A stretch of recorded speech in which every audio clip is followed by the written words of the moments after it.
আল্লাহ রাসূল সাল্লাল্লাহু আলাইহি ওয়াসাল্লাম হাদিস শরীফে ঘোষণা করেন, ইয়াকবিদুল্লাহুল আরদা ওয়া ইয়াতবিস সামাআ বিয়ামিনিহি সুম্মা ইয়াকুলু আনাল মালিকু ওয়া আইনা মুলুকুল আরদ।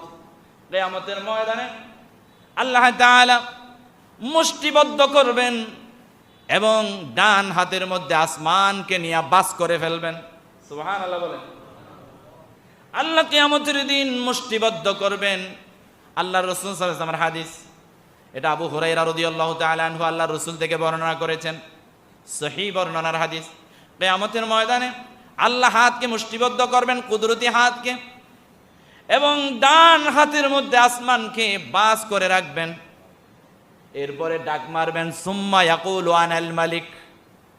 অতঃপর আল্লাহ বলবেন, আমি রাজাধিরাজ, আমি বাদশাহ, আমি রাজা।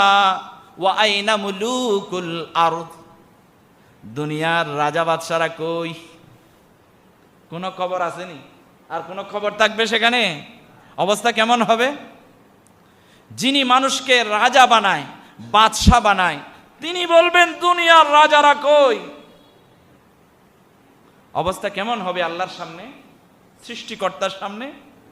এবার যেখানে রাজাকে বলবে, ডাক দিবে দুনিয়ার রাজারা কই, আপনার মতো পাতি নেতাদের তখন কি অবস্থা হবে? আমাদের মতো কয়েকজন ছোটখাটো মানুষের অবস্থা কেমন হবে?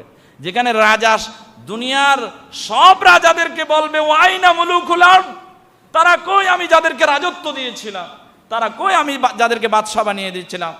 আজকে তোমাদের হিসাব হবে।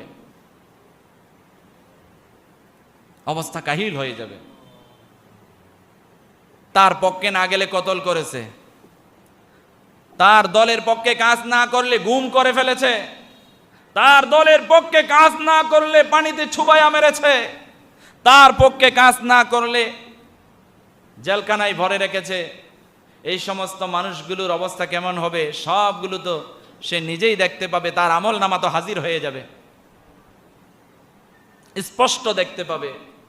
কিয়ামতের ময়দানে নিজের আমল নামা নিজেই পড়বে, নিজের ভুল নিজেই ধরবে। জোরে বলেন আল্লাহু আকবার। বাঁচার কোনো সুযোগ আছে?